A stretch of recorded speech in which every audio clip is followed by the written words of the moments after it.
As you may all know, agriculture is the backbone of our society. And I firmly believe that gold lies in agriculture. Kaya ang suporta ng ating mahal na Presidente Marcos is very crucial and timely kasi magbibigay ito ng karagdagang tulong sa ating mga farmers and fisher folks upang tagumpayan ang mga hamon dala ng climate change, especially ng El Nino. Kami po rito sa probinsya ng Lanao del Norte ay medyo sineswerte at nagpapasalamat dahil iilan lang sa atin ang naapektuhan ng El Nino kumpara sa ibang probinsya. Dahil po sa utos ng ating mahal na Pangulo, noon po, kung uutang kayo sa Land Bank, 11 pahina po ang loan application. Ngayon ho, 1 pahina na lang, pwede na kayong umutang. Kaya ako palakpakan natin itong mga kasama natin sa Land Bank. At mas madali na hong umutang ngayon. Pag umutang kayo, sana magbayad naman kayo. Ganon din po ang mga kaibigan natin sa mga register of deeds natin. Nasaan po sila? Andyan po sila. Maraming salamat po sa inyo. Dahil sa inyo, bumilis ang paglabas ng mga titulo. Ayan, ang utos ng ating Pangulo. Lanao del Norte. Hindi, alam ko, binibiro ko lang kayo. Ito po ay pinag-utos ng ating mahal na Pangulo sapagkat napakatagal na ho ninyong hinintay na lumabas ang inyong titulo. At naririto nga ho yung ibang mga kasamahan natin. Nandito po ang ating kasama na taga-Bukidnon, si Nana Leonila Oboy. Ayan ho, naka-wheelchair. Maraming salamat po at naghintay kayo ng matagal. Nandito na ho kayo. Ganon din ho, si Mr. Santos Cabatcha. Nasaan ho ba? Andun siya. Ayan ho. 30 taon na naghintay po ng kanyang titulo. Nandito rin po si si Nana Los Biminda Perico. Nasaan ho ba? Si Mrs. Los Biminda Perico, 22 years pong naghintay. Ganon din po si Martina Vicente, 23 years na naghintay. Napakarami po, pati po yung mga anak at mga apo na inabot din po ng 30 taon na naghintay. Ngunit, hindi kayo nawalan ng pag-asa at napakaswerte po ninyo dahil nagkaroon tayo ng isang Pangulo na wala hong iniisip kung hindi ang kapakanan ng mga agrarian reform beneficiaries. Ipinag-utos ho niya sa amin, mga tiga-Department of Agrarian Reform. Paspasan mo, Secretary Conrad, ang pag-distribute, ang pamimigay ng titulo sa ating mga kasama. Ang tagal-tagal na nilang hinintayan. Kaya't ngayon, napakaswerte ninyo. Ang mismo na mamimigay pa, ang magdi-deliver pa dito sa inyo, sa Region 10, ng inyong titulo ay walang iba kung hindi si President Ferdinand Marcos Jr. At hindi lang ho yung titulo ang ibibigay sa inyo. Marami pa hong support services, marami pa hong tulong, kaya dinala na ho niya dito ang buong kabinete para nang sa ganun po ay matulungan kayong lahat. So, congratulations po at sana mahalin natin ang ating titulo. Gusto ko lang hong malaman ninyo na nasa batas po yan. Pag kayo po ay nakatanggap ng titulo, hihintayin ho muna ninyo ang 10 taon bago nyo ibenta yan. At baka dahil ho sa sipag ng ating Pangulo, dahil sa pagmamahal ng ating Pangulo sa mga magsasaka, baka hindi na ninyo ibenta yan sapagkat maraming support services. Marami pa pong tulong. Uulan po ang tulong para sa magsasaka na galing po sa administrasyon ng ating mahal na Pangulo. Maraming salamat po and God bless all of you. CLOA beneficiaries. At Jonabella Calag para sa 213 e-title beneficiaries. Pangalawa, ang mga e-title beneficiaries ng Camiguin na kinakatawan nina Virgilio Pia ng Katarman,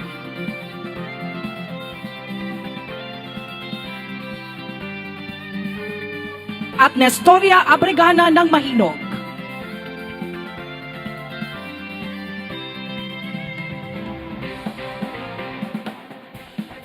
Pangatlo, ang mga beneficiaries ng Lanao del Norte na kinakatawan nina Dolly Alim para sa 329 CLOA beneficiaries.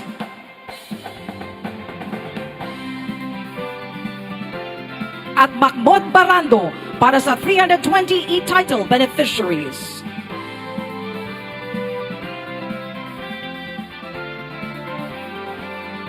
Pang-apat, ang mga beneficiaries ng Misamis Occidental na kinakatawan nina Boyet Bogo para sa 188 CLOA beneficiaries.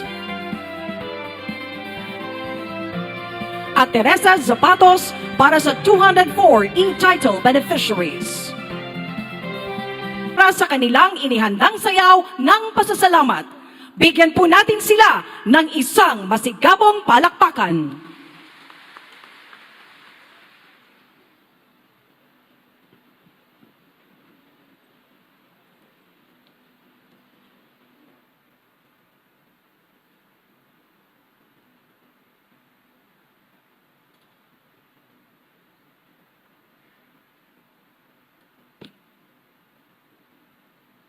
Mindanao, Mindanao, Mindanao, Mindanao, Mindanao, Mindanao, Mindanao.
mananayaw. Kung nakita niyo po yung picture, nandun po yung aking ama, may katabi po siya.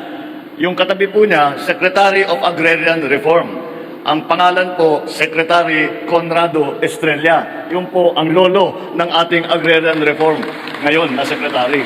At ang pinaka-importante na nandito ngayon, na bumisita sa atin at kasama natin ngayon, kayo po, mga Agrarian Reform beneficiaries.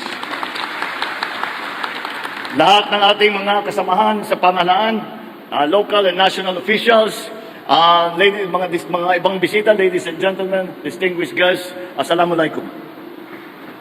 Isang mapagpalang araw po sa ating lahat. Totoo talaga na ang kasabihan na ang Lanao del Norte ay land of beauty and bounty.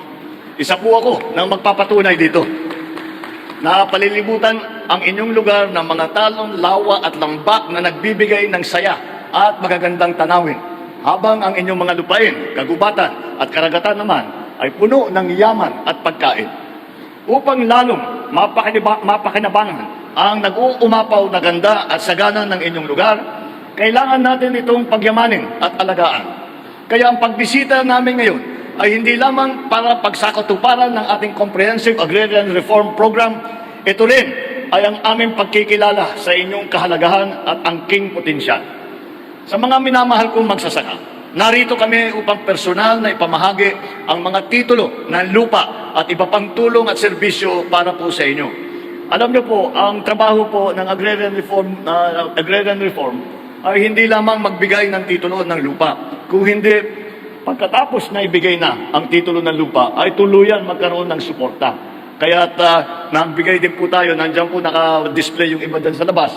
Yung mga makinarya, mga traktor, mga thresher, mga sheller para sa mais. Ito po para matulungan natin ang ating mga Agrarian Reform beneficiaries para mapaganda ang kanilang magiging ani sa kanilang pagsisikap na pagsasaka para pakainin ang buong Pilipinas. Dito sa Lanao del Norte, 670 titulo ng lupa ang ipamimigay natin sa araw na ito. Hindi lamang po sa Lanao del Norte ang mahahandugan ng mga ito sapagkat mamamahagi rin po tayo ng mga titulo para sa higit sa 1,700 ektaryang lupa para sa mga nagmula sa Bukidnon, Camiguin, Misor, Misok. Higit sa 2,500 Certificate of Land Ownership Award at yung tinatawag ngayon yung e-title ang ibabahagi natin sa halos 3,000 agrarian reform beneficiaries sa buong Region 10.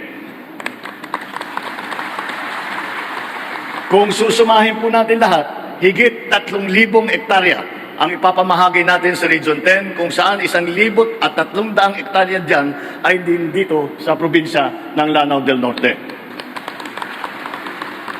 Ito ay katuparan ng aming pangako na suyurin ang buong bansa, ang bawat lalawigan, upang palakasin ang hanay ng ating mga magsasaka. Maliban sa paghahandog ng inyong mga titulo, layon din namin makita ng personal ang kalagayan ng inyong mga komunidad upang lubos na amin maunawaan ang inyong mga pangangailangan at magawan agad ito ng paraan at bigyan ka agad ito ng solusyon. Kaya naman, kasabay ng pamamahagi na ito, meron din kaming bitbit na karagdagang tulong upang lubos na mapakinabangan ninyo ang inyong bagong hawak na titulo ng lupa. Una ay ang 10,000 piso cash assistance mula sa Ayuda sa Kapus ang Kita Program na programa ng DSWD na ipamimigay natin sa higit sa 1,700 benepisyaryo na magsasaka sa rehiyong ito.